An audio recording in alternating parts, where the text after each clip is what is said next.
cours de l'histoire, Xavier Mauduit.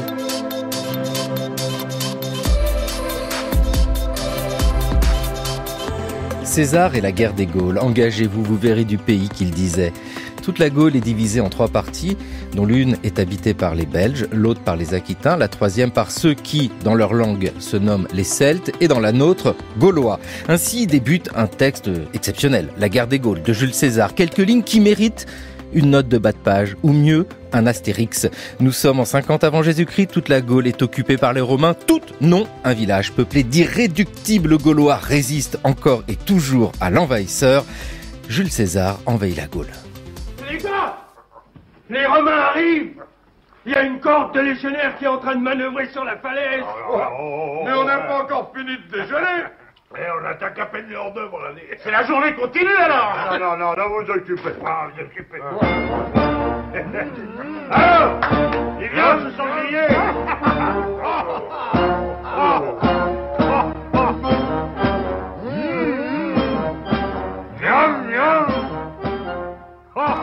Tellement importante cette guerre des Gaules pour notre identité. Bonjour Pierre Côme. Bonjour Xavier Mauduit. Est-ce un livre de stratégie, la guerre des Gaules ? C'est un ouvrage que César a rédigé pour avant tout se mettre en valeur il raconte effectivement ses opérations militaires en Gaule. Mais ce n'est pas vraiment un manuel de stratégie. Les magistrats et pro-magistrats romains se devaient de rendre compte de leur action, et c'était d'ailleurs le sens du terme commentarii. Et là, il a simplement donné un peu plus d'ampleur à ces rapports qu'il devait rendre au Sénat. D'ailleurs, les historiens s'interrogent encore sur les étapes de la rédaction. Est-ce qu'il a rédigé année après année, ou est-ce qu'il a attendu la reddition de Vercingétorix pour rédiger l'essentiel du texte à Bibracte, donc dans le chef-lieu des Éduins. Voilà, là, tous les historiens ne sont pas d'accord sur ce point. Mais il est indubitable qu'il a rédigé cela avant tout pour se mettre en valeur et gagner les batailles politiques qu'il attendait à Rome et en Italie en rentrant de la campagne. Voilà, donc peut-être pas de la stratégie militaire, en tout cas de la stratégie personnelle. On sent que c'est important cet ouvrage pour lui dans sa carrière, telle qu'il l'imagine. Il en est où, César, au moment où il attaque la Gaule ? Alors, il vient d'exercer le consulat pendant l'année 59 avant Jésus-Christ, et au terme de ce consulat, il obtient justement ce grand commandement militaire, dont certains de ses adversaires voulaient déjà le priver, mais il réussit quand même à obtenir ce commandement militaire très étendu sur l'Illyrie et les Gaules, et il entend bien, à l'issue d'une campagne victorieuse, obtenir un second consulat à son retour à Rome, et un triomphe qu'il n'a toujours pas pu célébrer. Oui, parce que je dis la Gaule, mais vous me corrigez avec élégance, Pierre Côme. Ce sont les Gaules. Et d'ailleurs, ça veut dire quoi, ces territoires-là ? Parce que nous y plaçons nos représentations géographiques avec des frontières, mais ça veut dire quelque chose, ces frontières ? C'est quoi, la Gaule, les Gaules ? Alors, à cette époque, il y a déjà une province romaine en Gaule, que les Romains appelaient la Gaule transalpine, que plus tard on va appeler la Gaule narbonnaise, et Andorre, qui correspond à peu près au Languedoc et à la Provence actuelle, disons pour le dire vite, et puis tout le reste est un territoire qui échappe encore à la domination romaine, mais qui est quand même très marqué par la présence de marchands romains et avec des territoires avec lesquels les Romains ont déjà des échanges assez importants. Et les Romains ont déjà, depuis le IIe siècle avant Jésus-Christ au moins, noué des relations avec certains peuples gaulois, comme les Éduins par exemple. Oui, c'est pas du tout un territoire inconnu des Romains. C'est pas ce monde absolument sauvage, barbare, fait uniquement de forêts et de petits villages. On a un monde déjà urbanisé avec les Gaulois, énormément d'échanges avec le monde romain. Oui, tout à fait. Il y a des places fortes gauloises que César appelle des oppida, qui sont parfois de véritables villes. C'est simplement au nord-est de la Gaule, dans ce que César appelle la Gaule belgique, que là on a, oui, des territoires peut-être un peu moins urbanisés. Alors les Romains parlent de Gaule chevelue pour désigner ce territoire. Alors c'est peut-être une allusion effectivement à cette couverture forestière, mais il semble bien, d'après les archéologues, que la Gaule de l'époque était moins recouverte de forêts que la France actuelle. Ouais, c'est bien de le souligner, de le préciser. Et puis pour envahir la Gaule, il nous faut une armée. Bonjour Maxime Petitjean. Bonjour. Alors nous sommes au 1er siècle avant Jésus-Christ. Elle est dans quel état cette armée romaine? C'est déjà une armée qui sait attaquer des pays, c'est une armée de conquête.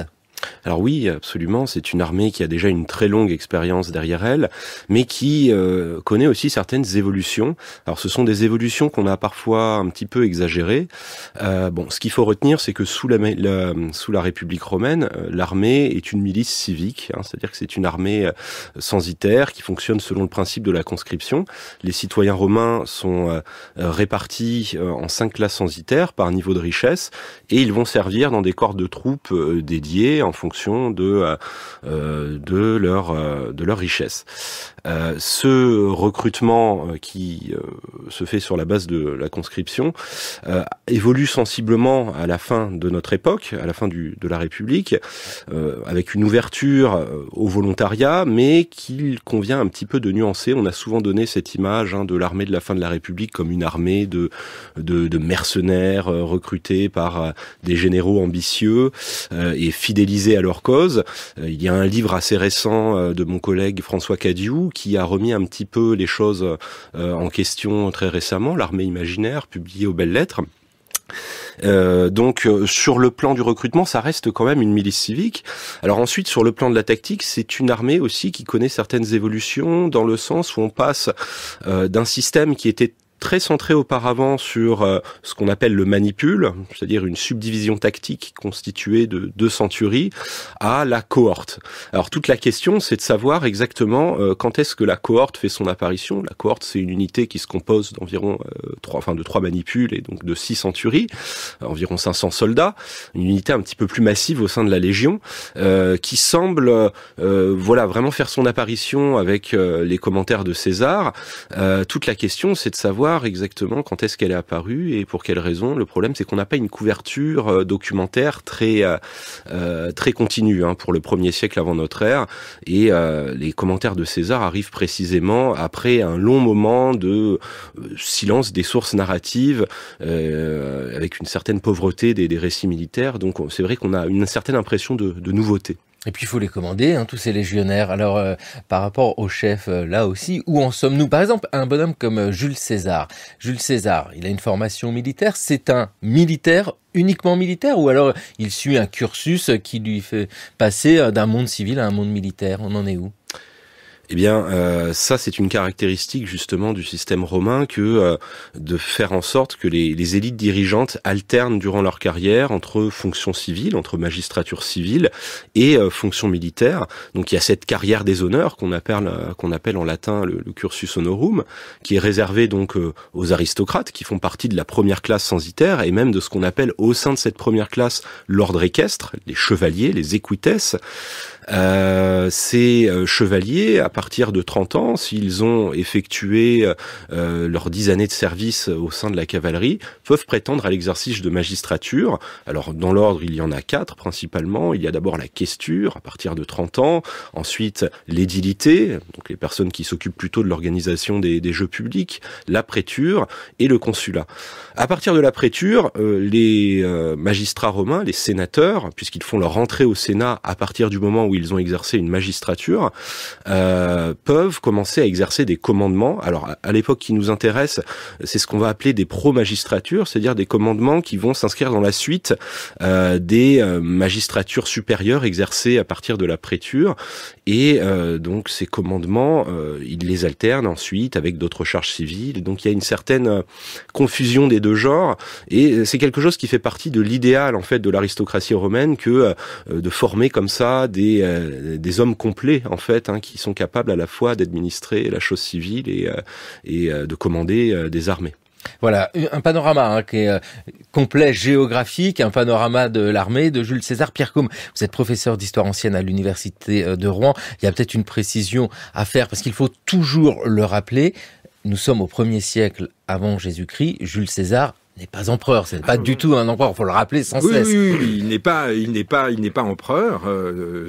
L'empire n'existe pas. Non, il y a un empire au sens où Rome domine un ensemble de territoires.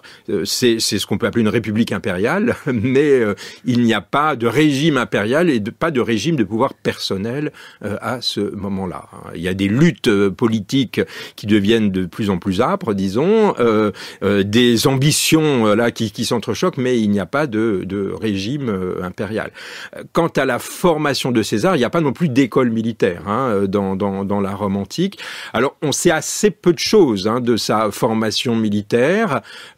On sait qu'il a manifestement dû lire des ouvrages, des traités militaires, des ouvrages d'histoire.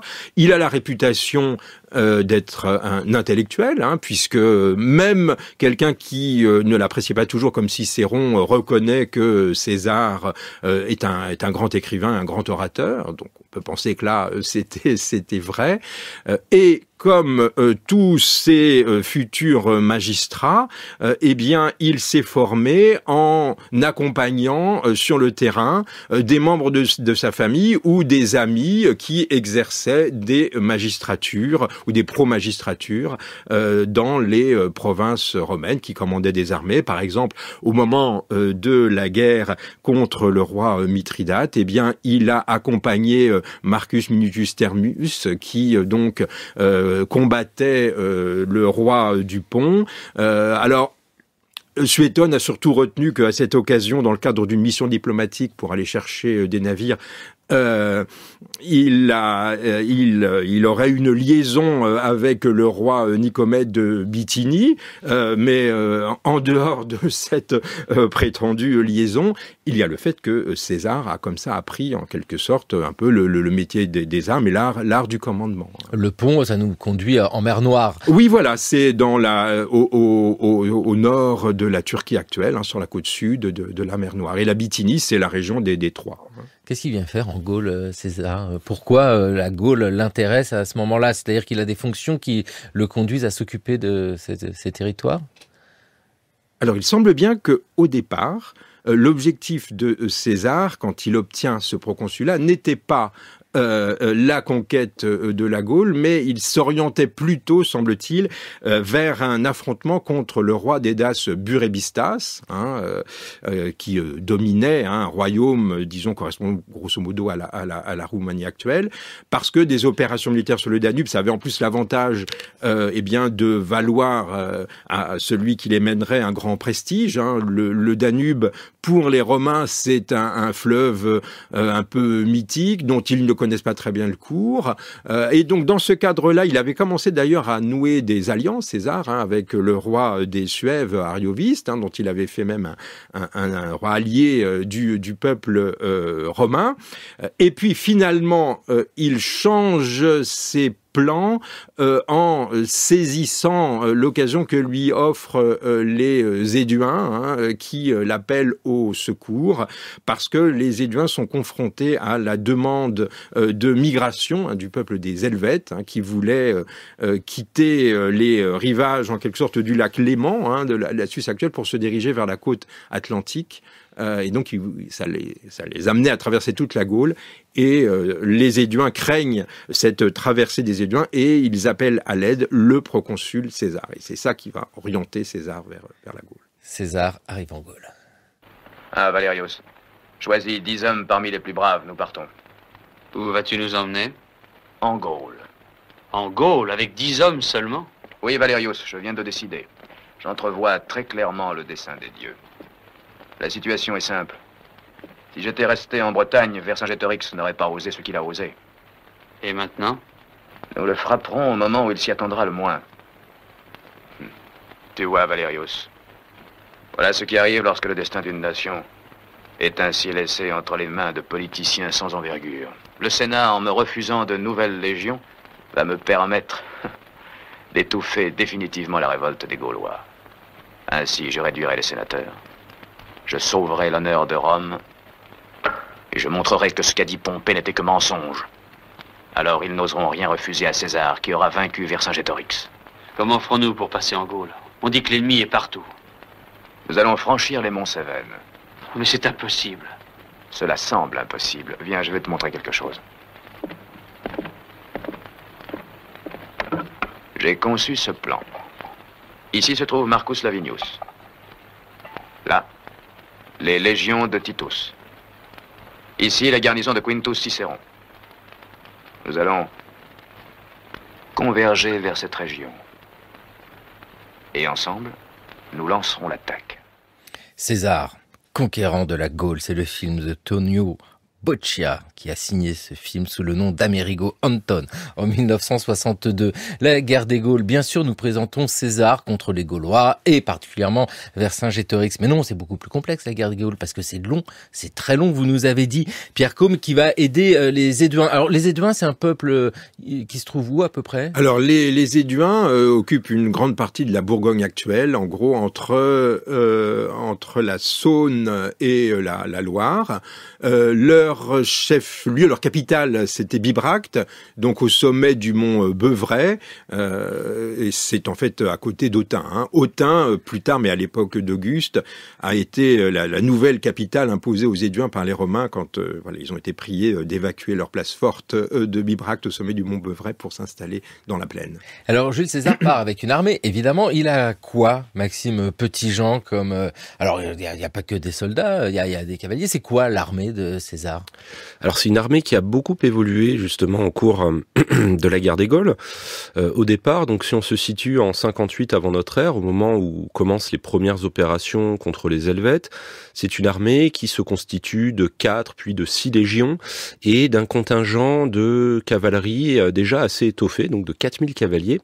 Alors les légionnaires, ce sont des citoyens romains qui sont principalement donc des fantassins lourds, même s'il existe quand même encore à cette époque une certaine diversité d'armement encore qu'on a un petit peu sous-estimé. Et la cavalerie, à cette époque, elle est majoritairement fournie, et quasi exclusivement même, par des populations alliées, alors qui peuvent être provinciales. Pierre Côme a bien signalé tout à l'heure qu'il existait depuis 121 avant notre ère une province de Gaule transalpine. Donc César a recruté en fait la majorité de sa cavalerie à la veille de la guerre des Gaules dans cette province, au sein de peuples comme les Allobroges par exemple, qui sont les occupants de l'actuelle Savoie. Et donc à côté de cette cavalerie, on va retrouver des troupes un petit peu plus spécialisées qui vont venir parfois de zones un petit peu plus exotiques du bassin méditerranéen. Ça va être le cas par exemple des frondeurs des Baléares, des cavaliers numides qui sont des tirailleurs montés, très mobiles, et des archers crétois qui sont bien attestés dans l'armée de César, tout du moins au début de la guerre des Gaules. Alors ensuite, ces effectifs vont s'étoffer.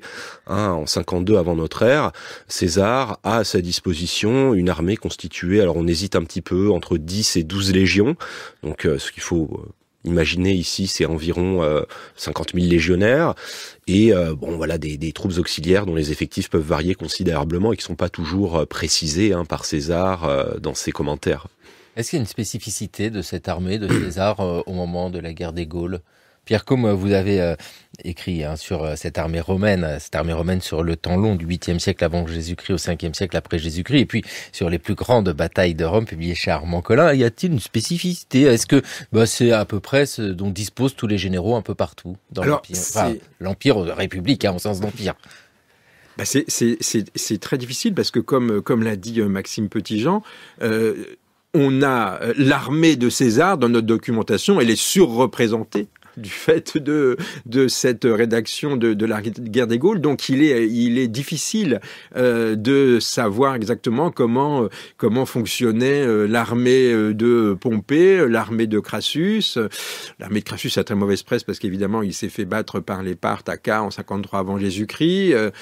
Pompée a quand même réussi de belles conquêtes en Orient, mais là on n'a que des témoignages indirects. Alors ce qui semble bien être particulier à l'armée de César, c'est le fait qu'il a pour étoffer ses troupes, lever certaines légions à ses frais, quitte à apparemment ne pas recruter de citoyens romains dans ces légions, ou alors, disons, des citoyens romains de très fraîche date, qui auraient reçu la citoyenneté au moment de s'enrôler. Alors c'est le cas. Alors le plus fameux exemple, c'est la 5e légion qu'on appelle Alouette, qui aurait été levée en Gaule. Alors là, effectivement, c'est sans doute une particularité de l'armée de César. Il ne semble pas qu'on ait levé des armées de cette façon, et c'était évidemment interdit de lever une légion à ses frais. Alors Pompée l'avait fait dans sa jeunesse pour venir appuyer Sylla lors de la première guerre civile, mais théoriquement, c'était interdit.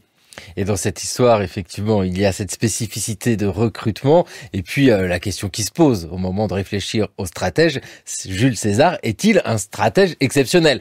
Là aussi, peut-il se démarquer des autres qui, au même moment, combattent un peu partout autour du bassin méditerranéen ? Alors, qui ose répondre, qui ose critiquer Jules César ? Maxime Petitjean. Pardonnez-moi. Alors oui, c'est difficile de critiquer César, étant donné que c'est un personnage qui a été extrêmement adulé par l'historiographie, mais surtout en fait par une historiographie de militaires qui étaient des historiens amateurs, qui se sont beaucoup intéressés aux commentaires sur la guerre des Gaules. Alors peut-être que le premier d'entre eux, c'est Napoléon Ier, qui est l'auteur d'un précis sur les guerres de Jules César. Et c'est vrai que toutes ces générations d'historiens, de militaires ont eu tendance un petit peu à hypertrophier les qualités de stratège de Jules César. Alors il y en a même d'ailleurs, un officier autrichien, Georg Weitz, qui avait servi pendant la Première Guerre mondiale et qui était l'un des plus grands spécialistes du Jules César, chef de guerre, qui est allé jusqu'à le considérer dans un article qu'il a publié comme le père de la stratégie. Ça me paraît peut-être un petit peu excessif. Et effectivement, il y a tout ce problème en fait de cet éclairage disproportionné dont on dispose pour Jules César. Alors ce qu'on peut dire de manière à peu près objective, c'est que c'est certainement un général qui avait un certain nombre de qualités, beaucoup de sang-froid, de réactivité, de vélocité aussi dans ses prises de décision. Alors après, quant à savoir si ça permettait vraiment de le démarquer de ses prédécesseurs ou de ses contemporains, c'est plus difficile, étant donné que l'armée romaine, c'est une armée qui fonctionne de manière un petit peu autonome, c'est-à-dire qu'il y a tout un savoir-faire qui ne dépend pas forcément des qualités du général, une manière de faire lorsqu'il s'agit d'engager une bataille d'infanterie, une organisation des sièges, tout un savoir-faire polyurcétique, cette science qui s'intéresse à la prise des places fortes, et on retrouve en fait dans la guerre des Gaules tout un ensemble de choses qu'on a l'habitude de voir dans d'autres récits de campagne, et c'est vrai que ça a plutôt tendance à nous amener à relativiser en fait les qualités de Jules César. Alors là où on peut peut-être apprécier le plus son génie de stratège de mon point de vue, c'est plutôt dans les guerres civiles en réalité, puisque César a une certaine maturité à ce moment-là, il a 10 années de campagne derrière lui, il a passé beaucoup de temps sous les enseignes, et surtout il est confronté à des armées romaines qui ressemblent à peu près à la sienne, donc on est plus en capacité à ce moment-là, par effet de symétrie, de jauger vraiment de ses talents. Et en particulier à 2 moments de la guerre civile. Le premier, ça serait la campagne du Sègre en Hispanie contre les lieutenants de Pompée qui défendent la province contre les troupes césariennes. Alors c'est un récit qui est fait par César lui-même, puisque César a aussi rédigé des commentaires sur les guerres civiles. Et César se donne à voir comme un maître de la guérilla, en fait, durant cette campagne de 49 avant notre ère. Il est capable vraiment d'annihiler quasiment une armée ennemie uniquement en mobilisant sa cavalerie avec des opérations d'escarmouche sans livrer de bataille rangée. Et il s'en rend gloire lui-même, puisqu'il dit que il est tout aussi méritant pour un général de vaincre par la prudence que de vaincre par la force du glaive. Alors l'autre moment qui permettrait de jauger peut-être ses qualités de stratège, ce serait la bataille de Pharsale, où là, il parvient quand même à vaincre son rival, Pompée, lors d'une bataille en race campagne, en étant en infériorité numérique assez nette, puisqu'il a 20 000 fantassins, 1000 cavaliers contre 40 000 fantassins, 7 000 cavaliers, et il arrive, malgré sa faiblesse en troupes montées, à forcer en fait Pompée à engager sa cavalerie contre son infanterie par des manœuvres assez astucieuses et qui permettent vraiment de voir qu'il est toujours capable en fait de compenser ses faiblesses. Voilà, avec la bataille de Pharsale, nous sommes en Grèce et nous sommes 10 ans après la guerre des Gaules. Dans cette histoire, Pierre Côme, votre regard d'historien, vous aussi, sur César stratège? Alors, si on considère que les grandes œuvres d'art naissent de la contrainte, on peut se demander si justement la réussite de César, membre de la guerre des Gaules, c'est pas justement qu'il a dû faire cette guerre avec la contrainte de devoir toujours aussi veiller sur ce qui se passait à Rome. Et c'est ce qui le distingue quand même de beaucoup de chefs de guerre, c'est qu'il avait à la fois un œil sur l'évolution de la situation politique à Rome, où il comptait bien revenir et à la première place, et puis sur la situation en Gaule. Donc ça a créé une contrainte qui l'a peut-être obligé justement à être extrêmement réactif, comme disait Maxime Petitjean, et à veiller toujours à ne peut-être pas trop se disperser et à aller à l'essentiel. Alors, certains admirateurs de César, et là, il n'y a pas que des militaires, on peut citer Jérôme Carcopino, qui, à propos d'Alésia, est même allé jusqu'à dire que, en fait, si Vercingétorix s'était enfermé dans Alésia, c'est que César l'avait attiré dans un piège pour pouvoir mieux l'assiéger. Ça paraît quand même très peu probable. On sait que, à ce moment-là, César est en mauvaise posture après son échec devant Gergovie. Il sait que la province de Gaule transalpine est menacée d'être attaquée par les partisans de Vercingétorix. Donc il se replie vers la province romaine. Et c'est parce que Vercingétorix l'attaque et se trouve en position d'infériorité, se replie dans Alésia en espérant que le siège d'Alésia sera un échec pour César comme celui de Gergovie, que là, César saisit l'occasion pour reprendre le dessus. Et donc, voilà, c'est pas la peine d'imaginer qu'il l'avait attiré dans un piège, mais en revanche, ce qu'on peut reconnaître, c'est son intuition et sa rapidité de décision. Il a vu tout de suite l'erreur qu'avait commis l'adversaire et il en tire immédiatement profit. Il sait, il a les informations, il est très attentif à tout ce qui peut circuler au renseignement. Redoutant la pusillanimité des Gaulois, qui sont prompts à changer d'avis et d'ordinaire avides de nouveautés, César ne crut pas devoir s'en remettre à eux. On a en effet l'habitude en Gaule de forcer les voyageurs à s'arrêter, même malgré eux, et de les interroger sur tout ce que chacun d'eux a appris ou connu. Dans les villes, le peuple entoure les marchands, les oblige à dire de quel pays ils viennent et ce qu'ils y ont appris. C'est sous le coup de ces potins et de ces ouï-dire qu'ils décident souvent les affaires les plus importantes pour se repentir bientôt forcément d'avoir cédé à des bruits incertains et la plupart du temps inventés pour leur plaire. La guerre des Gaules de Jules César dans l'analyse spectrale de l'Occident. Mais quel titre d'émission ça, en 1958. Pierre Côme, le renseignement, c'est essentiel parce que la stratégie n'est pas uniquement déplacer des troupes, les cavaliers, les fantassins. C'est aussi obtenir de l'information et puis jouer des alliances. C'est ça aussi quand on lit ce texte, la guerre des Gaules. Ce que César a bien compris, c'est jouer les uns contre les autres. Oui, tout à fait. Diviser pour régner, comme on a dit aussi à Rome. César a su très bien tirer parti à la fois des divisions entre les peuples gaulois, c'est-à-dire que même au moment du soulèvement de Vercingétorix, il y a des peuples gaulois qui sont restés du côté de César, comme les Rèmes ou les Lingons. donc les Trévires également, qui sont restés de son côté, qui ont pu lui fournir par exemple des cavaliers dont il manquait à ce moment-là. Et puis il a su jouer aussi des divisions à l'intérieur de chaque peuple gaulois. On parlait tout à l'heure des Éduins qui étaient des alliés de longue date des Romains. À l'intérieur même du peuple des Éduins, il y avait des factions opposées. Certains penchaient pour l'alliance avec Rome, d'autres étaient plus réservés. Ça traversait même les familles, puisqu'il semble bien qu'il y avait chez les Éduins deux frères, Diviciac et Dumnorix. Diviciac qui était partisan de l'alliance avec Rome et Dumnorix qui lui au contraire était un adversaire de César et que César a fini par faire exécuter d'ailleurs. Il était... il servait d'otage dans le camp de César et César l'a fait exécuter avant son deuxième débarquement en Bretagne pour ne pas en gros le laisser derrière lui de l'autre côté de la Manche. Voilà, il faut lire la guerre des Gaules parce que pour les futurs parents ça donne plein d'idées de prénoms.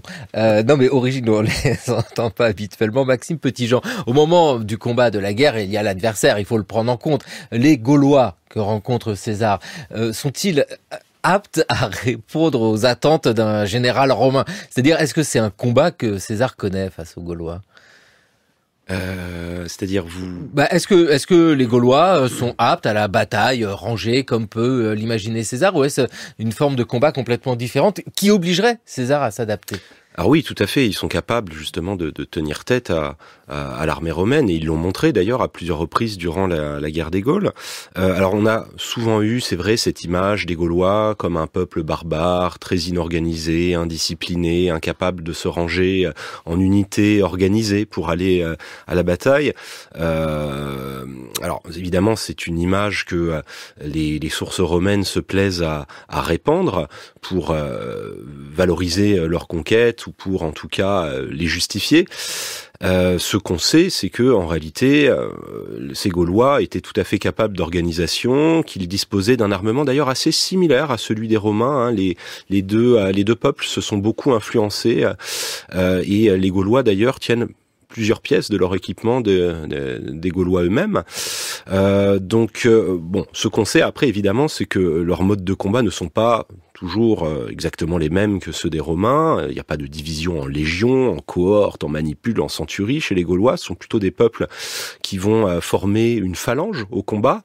Ce que l'on sait aussi, c'est qu'ils ont une excellente cavalerie, que les Gaulois que les Romains vont beaucoup solliciter dans leurs unités auxiliaires.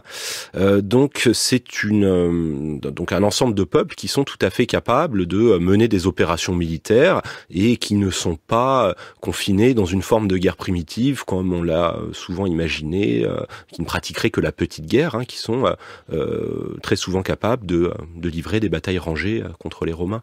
D'autant que les Gaulois savent s'associer, et c'est là que surgit ce nom, Vercingétorix.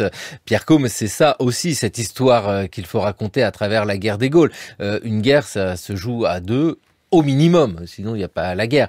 C'est vrai que l'adversaire, là, sait s'adapter lui aussi à l'armée romaine.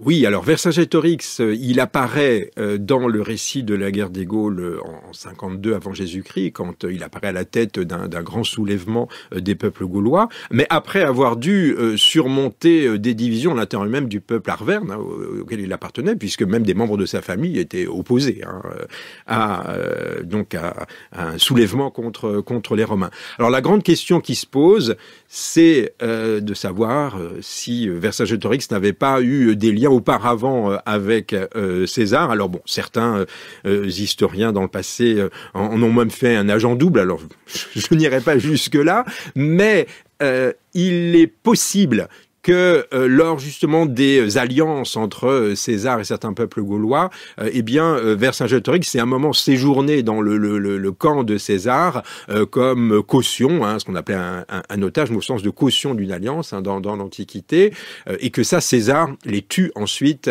dans la guerre des Gaules. Alors ça, on peut le supposer parce que on a certains historiens dont on a conservé l'œuvre, comme Cassius Dion, qui est un auteur bien postérieur, qui a écrit en grec, mais qui a pu utiliser dans son histoire romaine des sources qui n'étaient pas seulement César, mais également des sources aujourd'hui perdues, mais qui étaient moins favorables à César que César lui-même, et qui laissent à penser que voilà, Vercingétorix avait peut-être eu des liens auparavant avec César, et donc il aurait parfaitement connu justement les modes de combat des Romains. Il aurait été en quelque sorte bien armé pour les combattre ensuite. Voilà, bien souligné, hein, cette organisation des Gaulois, une société déjà en partie urbanisée et puis des relations très fortes entre les Romains et les Gaulois. Engagez-vous, qui disait. France Culture, le cours de l'histoire. Ça n'a pas été très différent des autres fois, hein, Centurion? Non. Xavier Mauduit. Pas tellement.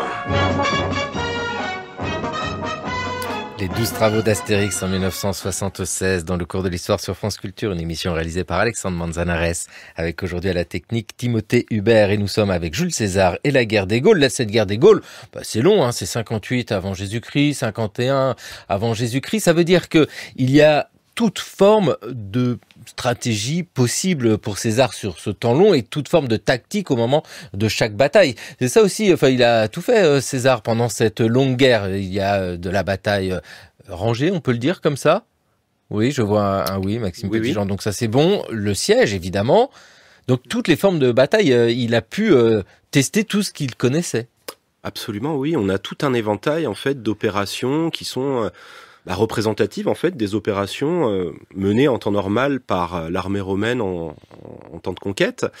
Alors on a environ 6-7 batailles rangées pour la guerre des Gaules, qui sont décrits avec plus ou moins de détails par César dans ses commentaires. Alors évidemment c'est le type d'engagement dans lequel l'armée romaine est le plus capable de s'illustrer, puisqu'il y a quand même une certaine supériorité en termes d'organisation, de discipline, d'entraînement de ce point de vue-là. Mais à côté de ça, il y a énormément d'opérations secondaires, des opérations de guérilla, de petites guerres, dans lesquelles Jules César excelle. Et d'ailleurs, il trouve un mot pour désigner la petite guerre. Jules César, il parle d'alia ratio, l'autre manière de faire, l'autre manière de faire la guerre. Donc, on voit que c'est quelque chose de tout à fait pensé par lui. Et alors, je m'étais amusé à dénombrer un petit peu le nombre d'opérations qui font intervenir la cavalerie dans cette œuvre, et on en a une 60aine en fait. C'est toutes les 5 pages, donc il faut bien avoir en tête qu'à côté de ces batailles rangées, il y a quand même beaucoup d'embuscades, de parties de fourrageurs qui vont s'affronter, de parties de reconnaissance aussi qui vont chercher à occuper des positions avantageuses. Donc c'est une guerre de manœuvre, et puis c'est aussi évidemment une guerre de position avec des sièges très célèbres. Alors le siège qu'on connaît le mieux évidemment, c'est le siège d'Alésia. Je connais pas Alésia. Alors puisqu'il est raconté quand même en détail par Jules César, et puis surtout parce qu'à partir du Second Empire, avec les fouilles de Napoléon III, on a pu retrouver le site du siège et en particulier excaver un certain nombre de travaux d'investissement qui ont été construits par les légionnaires de César. Mais c'est pas le seul siège de la guerre des Gaules, il y en a d'autres. Il y a aussi le siège d'Avaricum, le siège de Bourges. Donc c'est un type d'opération aussi là dans lequel les Romains excellaient et étaient capables d'organiser les choses très rapidement, ce qui laisse à penser qu'il y avait quand même un savoir-faire, alors coutumier, écrit, qui en tout cas au sein de l'armée romaine permettait vraiment de faire avancer les choses très très rapidement lorsqu'il fallait les faire. C'est ça, cette armée romaine, Pierre Côme, c'est à dire qu'ils savent faire. Il n'y a pas d'école militaire pour les officiers, mais malgré tout, il y a cette pratique, il y a cette connaissance, il y a cette efficacité. C'est pas un mythe, l'efficacité de l'armée romaine. Non, parce que la guerre de siège, effectivement, était une réussite de César en Gaule. Alors, à Avaricum, à Bourges, la ville a été finalement prise d'assaut et la population a été massacrée. À Alésia, César a en quelque sorte attendu que Vercingétorix se rende. Et il ne faut jamais oublier, et ça on a tendance peut-être à le faire, que un siège c'est toujours très compliqué. Parce que il n'y a pas que les assiégés qui peuvent être menacés par la famine. Pour les assiégeants aussi, il peut se poser des problèmes d'approvisionnement. Et la grande réussite de la poliorcétique romaine, c'est justement de réussir à faire des sièges sans que l'armée qui assiège soit elle-même menacée de famine. Ça suppose de toute une logistique, des chaînes d'approvisionnement. Et c'est sans doute pas un hasard si le grand soulèvement de Vercingétorix commence par des massacres de marchands champ, l'exécution d'un chevalier romain qui s'occupait de l'approvisionnement de l'armée de César du côté d'Orléans, parce que Vercingétorix savait sans doute que en attaquant l'armée romaine sur ce plan-là, eh bien, il pouvait la fragiliser. D'ailleurs, il a pratiqué la tactique qu'on appelle la terre brûlée, c'est-à-dire le fait de ravager les territoires au fur et à mesure de l'avance romaine pour essayer justement d'affamer l'armée. Et c'est quand il arrête en quelque sorte de recourir à cette tactique qu'il se trouve pris en défaut justement à Alésia. Oui, c'est compliqué un siège. Et là, le siège justement, alors là, à Alésia, il y a 2 lignes de fortification. Il y a ce qu'on appelle la contrevallation, à environ périmètre de 16 ou 17 kilomètres autour d'Alésia pour empêcher donc les assiégés de sortir. Et puis il y a la circonvallation, la 2e ligne de fortification sur un périmètre plus étendu, environ une 20aine de kilomètres, pour empêcher une éventuelle armée de secours, d'attaquer les Romains. Donc, mais là, il y a des modèles quand même. Il y a des manuels parce que le recours à la poliorcétique, les Romains l'avaient déjà fait, par exemple à Numance en 133 avant Jésus-Christ. Il y avait déjà eu comme ça des grandes opérations de siège dans l'armée romaine. Donc là, il y a un savoir qui se transmettait. Et il y a, semble-t-il, un architecte célèbre qui, semble-t-il, était dans l'armée de César à ce moment-là, c'est Vitruve, le futur auteur du traité sur l'architecture, qui, semble-t-il, était donc un peu dans l'état-major de César à ce moment-là. Et tous les légionnaires qui sont en train de tenir un siège chez les légionnaires romains savent qu'ils peuvent compter sur cette troupe exceptionnelle. Au moment où ça va pas, elle est toujours là. Quand s'éloigne la tourmente, quand retombe la poussière pesante et que sombre le pays dans le sommeil et l'ennui, comme dans les films héroïques, aux moments les plus critiques, quand tout coule dans ma vie, quand tout semble compromis, moi j'entends la cavalerie, moi je pense à la cavalerie. La cavalerie, bien sûr. Maxime Petitjean, là c'est Julien Clerc, mais votre thèse à vous dirigée par Giusto Traina à l'université Paris-Sorbonne s'intitule « Le combat de cavalerie dans le monde romain ». Dans cette histoire de la guerre des Gaules, la cavalerie, vous nous avez dit, vous avez cherché toutes ces mentions de combat en toute logique de cavalerie. Est-ce que c'est un aspect essentiel pour comprendre la stratégie de César? César, stratège, sans la cavalerie, c'est pas grand-chose en fait, c'est un mec à pied. Alors c'est un aspect fondamental et tout le problème c'est qu'il a longtemps été négligé puisque on a souvent eu cette image et elle est encore présente aujourd'hui d'une armée romaine qui serait une armée exclusivement fondée sur le combat d'infanterie, la qualité des légions qui aurait permis la conquête de cet immense empire. En réalité les choses sont beaucoup plus nuancées. Alors cette image elle ne vient pas des sources romaines elles-mêmes puisqu'il y a quand même une grande valorisation de la cavalerie dans le monde romain. Faut quand même se rappeler que la République romaine, c'est un régime aristocratique, et je le signalais tout à l'heure, l'aristocratie romaine, à cette époque, elle sert dans la cavalerie. Pour les désigner, ces aristocrates, on parle d'équites, donc ce sont des chevaliers, dans le sens de rang social, mais aussi dans le sens de personnes qui vont servir dans la cavalerie. Ce discours, en fait, qui a minoré le poids de la cavalerie dans les conquêtes romaines, il date essentiellement de la fin de l'Antiquité, à une époque où certains auteurs ont considéré que les innovations contemporaines qui ont conduit l'armée romaine à imiter ses adversaires et en particulier des peuples de nomades cavaliers comme les Huns qui étaient très en avance dans ce domaine, ont considéré que ces imitations étaient néfastes pour la grandeur de Rome et qu'il fallait en revenir à un modèle antérieur. Alors tout cela a été repris ensuite par certains grands penseurs de la Renaissance, c'est le cas notamment de Machiavel, qui a beaucoup commenté l'œuvre de Tite-Live. Et à l'époque, en plus, il y avait cette préoccupation que il fallait en finir avec la chevalerie, qui était considérée comme une arme un petit peu archaïque. On est à la fin du Moyen-Âge à ce moment-là. Et on voit réapparaître des troupes de piquiers, les Suisses, les tertios espagnols. Donc il y a une volonté comme ça d'enterrer un petit peu la cavalerie et d'appuyer justement ces évolutions sur une relecture du passé, en particulier de l'histoire de Rome, qui aurait été donc cette grande civilisation policée qui aurait mis à l'honneur l'infanterie. Donc dans la réalité, les choses sont tout à fait différentes. La cavalerie est décisive dans les guerres romaines.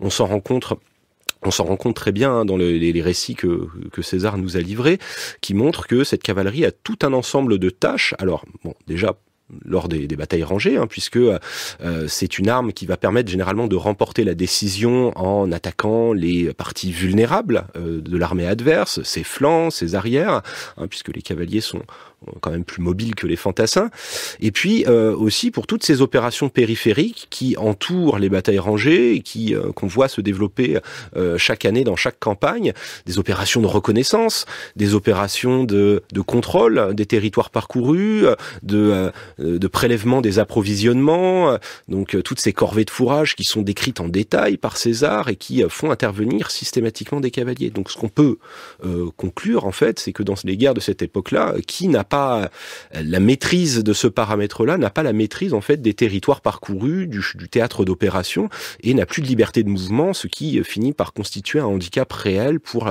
la qualité de l'approvisionnement. César a une bonne cavalerie formidable, il a des fantassins exceptionnels et ils sont organisés en légion, c'est merveilleux. Et puis ils savent tenir des sièges chez Romains. Mais dites donc Pierre Côme, elle dure cette guerre quand même. C'est long la guerre des Gaules. Ça se passe pas si bien que ça, c'est pas une conquête glorieuse. Est-ce que c'est aussi l'intérêt de César de montrer que c'est difficile ? Ah oui, il rédige dans ses commentaires en insistant évidemment sur la vaillance de ses adversaires, la difficulté des opérations militaires. Alors il ne peut pas quand même se permettre de raconter n'importe quoi, parce que il a quand même dans son armée, dans son état-major, des sénateurs ou de jeunes futurs sénateurs qui ne sont pas forcément d'accord avec lui sur le plan politique et qui seraient capables quand même de nuancer ses propos. Pendant la guerre des Gaules, il y a dans l'armée de César le frère de Cicéron, le fils de Crassus. Donc, ce sont des gens qui pourraient quand même infirmer ce que raconte César. Donc, tout l'art des commentaires sur la guerre des Gaules, eh bien, c'est de réussir à mettre en valeur l'action de César sans raconter n'importe quoi, sans raconter des choses qui pourraient être aisément contredites.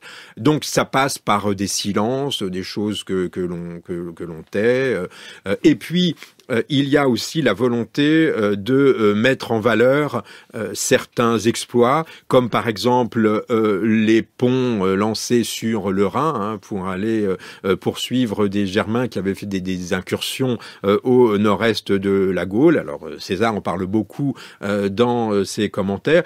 D'après les archéologues, c'était un pont comme un autre, mais voilà, il fallait quand même mettre en valeur César. Il y a aussi la mise en valeur des 2 débarquements en Bretagne, même si les choses ne se sont pas forcément très très bien passées avec les Bretons. Il y avait à la fois l'idée, semble-t-il, d'empêcher la Bretagne, le sud de la Bretagne, de servir de base arrière aux Gaulois que combattait César.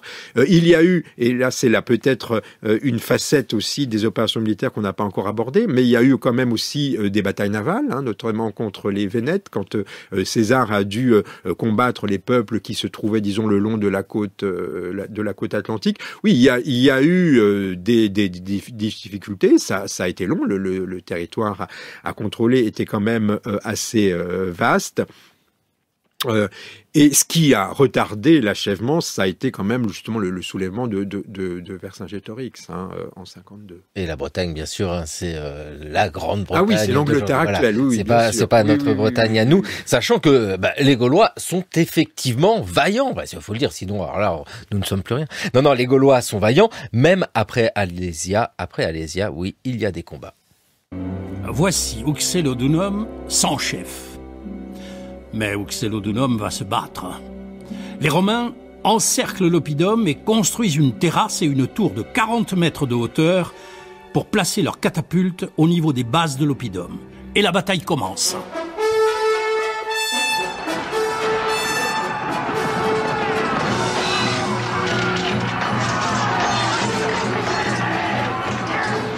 De leur côté, les Gaulois lancent par-dessus les murs des tonneaux de pois et de résine enflammée qui incendient la tour. Alors, Caninius demande à ses cohortes d'attaquer l'oppidum de tous les côtés en même temps, pour occuper les assiégés pendant qu'on éteint le feu. Mais les Gaulois sont partout, malgré l'inégalité des forces. 4000 Gaulois contre 40 000 Romains. Caninius comprend que le siège peut durer longtemps, trop longtemps. Alors, il écrit à César qui arrive avec des renforts et son génie militaire. En quelques heures, il a vu la topographie des lieux et il prend une décision qu'il note d'ailleurs dans sa guerre des Gaules. Les histoires possibles et impossibles sur France Inter. Jules César et son génie militaire. Ah oui, c'est Jules César quand même. Il faut du génie militaire. Pierre Côme, vous êtes l'auteur de Néron, le pouvoir et la scène, chez Armand Collin. Néron, voilà, nous sommes dans l'Empire. Est-ce que César reste toujours une référence militaire? Est-ce que cette référence militaire, c'est nous qui l'avons parce qu'il y a Napoléon Ier qui a commenté Jules César et Napoléon III qui a écrit la vie de Jules César? Ou est-ce que déjà, dans l'Empire romain, quand on dit César, Jules, on dit sacré militaire? Alors, en France, César est le conquérant de la Gaule. Oui, nous avons une certaine prédilection justement pour le personnage. Ensuite, au fil des décennies après sa mort, il y a eu d'autres chefs militaires qui ont acquis un grand prestige à Rome. Alors, Auguste, évidemment, a beaucoup joué du prestige militaire de César, même si sur le plan politique ils sont démarqués par la suite. Évidemment, il s'est présenté comme le fils du divin Jules, puisque César a été divinisé après sa mort. Mais sur le plan militaire, il y a d'autres personnages qui avaient un grand prestige militaire à Rome. Alors si on se limite au 1er siècle de notre ère, donc dans les décennies qui ont suivi l'assassinat de César, des personnages comme Agrippa, comme Tibère, comme Drusus, le frère cadet de Tibère, qui est le premier Romain à avoir atteint l'Elbe, puis ensuite Germanicus, le fils de César, Germanicus, le fils de Drusus, avait également un très grand prestige militaire. D'ailleurs, Néron insistait beaucoup plus sur le fait qu'il était le petit-fils de Germanicus par sa mère Agrippine que sur le fait qu'il descendait de Jules César. Et dans cette histoire-là, du point de vue des Romains, en fait, la conséquence de cette guerre des Gaules, c'est Alea Jacta Est, en fait, c'est ce moment, c'est César qui franchit le Rubicon, Pierre Côme. Il y a de ça aussi, c'est une lecture très politique qu'on peut avoir depuis Rome de toute cette histoire-là. Plus que militaire. Oui, à la fin de la guerre des Gaules, tous les adversaires de César redoutent son retour sur la scène politique, même s'il revenait régulièrement soit dans le nord de l'Italie, dans ce que les Romains appelaient la Gaule cisalpine, soit en Illyrie pour prendre ses quartiers d'hiver. Et donc tout l'objectif des adversaires de César, c'est de l'empêcher de briguer un second consulat, essayer de le mettre en accusation, parce que l'action de César, l'action de César en Gaule, malgré ses commentaires, donnait lieu à des controverses. On lui reprochait certains massacres, notamment de peuples germains. Et donc ses adversaires, comme par exemple Caton le Jeune, avaient l'intention de le mettre en accusation à son retour de campagne. Tout le problème, c'était de savoir quand expiraient ses pouvoirs de proconsul. Alors je rentre pas dans les détails parce que ça a donné lieu à de grandes controverses à Rome et jusque chez les historiens modernes. Mais comme ses pouvoirs avaient été à un moment renouvelés, César en fait comptait pouvoir briguer un second consulat en restant protégé par son armée et par son immunité de proconsul, et de cette façon enchaîner le proconsulat et un second consulat, tandis que ses adversaires considéraient que ses pouvoirs militaires et son immunité de proconsul expiraient un an avant qu'il puisse se présenter, et donc comptait le mettre en accusation. Et c'est parce que César n'a pas obtenu satisfaction que finalement il franchit effectivement le Rubicon, qui était la frontière entre sa province et puis l'Italie. Et voilà, allez à Jacques Taeste, Jules César, super stratège. En un mot, Maxime Petitjean, c'est une belle lecture, La guerre des Gaules, c'est agréable à lire. C'est une lecture, enfin, c'est une source hors du commun en réalité. C'est bien ce qu'il faut se dire pour cette période. On a dans ce récit vraiment une foison de détails, à la fois sur les opérations militaires, mais aussi sur la vie des populations gauloises, sur leur organisation. Il y a vraiment un niveau de détail qu'on va pas retrouver forcément dans les autres sources narratives. Donc j'encourage vraiment tout le monde à lire les commentaires de César. Publié aux belles lettres, La guerre des Gaules, entre autres. Merci à tous les deux, Pierre Côme. Et alors je rappelle, ce Néron, le pouvoir et la scène, mais surtout en ce qui nous concerne, les plus grandes batailles de Rome, de la naissance à la chute de l'Empire romain, et puis vos ouvrages sur l'armée romaine. Et merci à vous, Maxime Petitjean, donc docteur en histoire, avec cette thèse sur le combat de cavalerie dans le monde romain, à retrouver très vite publié. Merci à tous les deux. Et nous continuons, alors là, avec le stratège, s'il en est, c'est Gérard Noiriel. Le pourquoi du comment.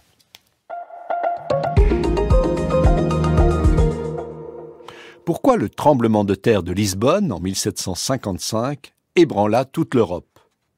Ô malheureux mortels, ô terre déplorable, ô de tous les mortels assemblages effroyables, d'inutiles douleurs, éternel entretien, philosophes trompés qui criaient « tout est bien », accourez, contemplez ces ruines affreuses, ces débris, ces lambeaux, ces cendres malheureuses, ces femmes, ces enfants, l'un sur l'autre entassés, sous ces marbres rompus, ces membres dispersés.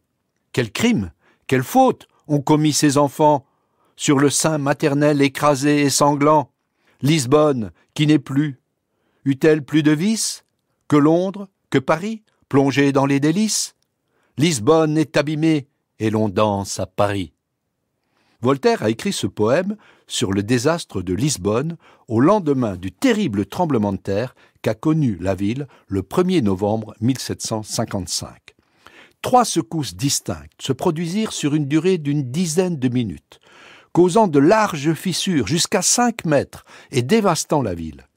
Les survivants se ruèrent vers les quais du port, mais un énorme tsunami avec des vagues de 5 à 15 mètres submergea alors le port et le centre-ville situé sur le Tage. Les zones épargnées par le tsunami furent détruites par des incendies qui se propagèrent pendant 5 jours. D'autres régions furent fortement affectées par ce tremblement de terre, depuis l'Andalousie et la Galice en Espagne jusqu'au Maroc. Au total, on estime qu'à Lisbonne, le bilan de cette catastrophe dépassa les 100 000 victimes pour une population évaluée à 275 000 habitants.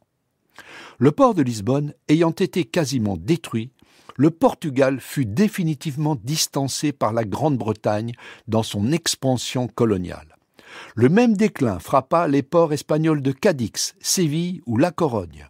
Le trafic avec les Amériques se déplaça alors vers les ports d'Europe du Nord, France, Pays-Bas ou Grande-Bretagne. Le tremblement de terre avait eu lieu le jour de la Toussaint, une fête catholique essentielle au Portugal, et il avait détruit la plupart des églises de la ville. Cette coïncidence fut exploitée par les penseurs des Lumières comme Voltaire.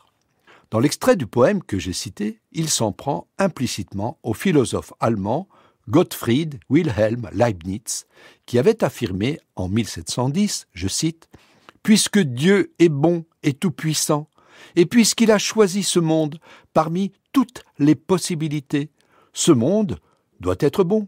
En fait, ce monde est le meilleur de tous les mondes possibles. » La catastrophe de Lisbonne fut un argument de poids qui permit aux Lumières d'invalider ce type de justification religieuse du malheur des hommes. Ce fut également un moment clé dans les débuts d'une approche scientifique de ce genre de phénomène, puisque le marquis de Pombal, le premier ministre du Portugal, envoya des questionnaires à travers tout le royaume dans le but d'évaluer les dégâts causés par le séisme.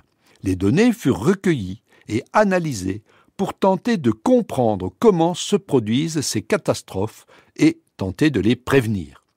Pour la première fois, la science et la raison furent privilégiées comme moyen de faire face à l'inexplicable et à la terreur. Merci beaucoup Gérard Noiriel. C'était le cours de l'histoire sur France Culture, une émission préparée par Jeanne Delecroix, Anne Toscan-Viudès, Jeanne Copet, Violette Ruiz et Maïwen Guizou qui avancent toutes en cohorte. Cette émission et toutes les précédentes sont à écouter, à podcaster sur notre site franceculture.fr et sur l'appli Radio France.